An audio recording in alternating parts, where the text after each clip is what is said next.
సంక్రాంతి పండుగను ప్రతి ఒక్కరూ తమ కుటుంబ సభ్యులతో కలిసి జరుపుకుంటారు. కానీ ఆదిత్యారాం గ్రూప్ చైర్మన్ శ్రీ ఆదిత్యారాం గారు చెన్నై ఈసీఆర్ వద్ద ఉన్న తన ఆదిత్యారాం ప్యాలెస్ ముందు పణయూర్, అక్కరై, ఉతండి, ఇజంబాకం, సోలింగనల్లూరు వంటి ప్రాంతాల్లోని వేలాది పేద ప్రజలు మరియు ఆదరణ వృద్ధులతో కలిసి పండుగను జరుపుకున్నారు.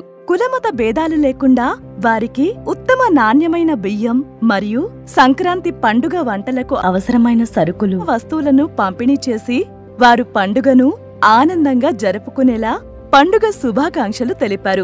శ్రీ ఆదిత్యారాం గారు అందించిన పండుగ కానుకలను స్వీకరించిన ప్రజలు ప్రతి పండుగలో మాకు శ్రీ ఆదిత్యారాం గారు అందించే ఈ సహాయం మా జీవితాలకు ఎంతో ముఖ్యమైనది, ఇది మాకు ఆర్థికంగా చాలా తోడ్పాటుగా ఉంది అని సంతోషంతో తెలియజేశారు.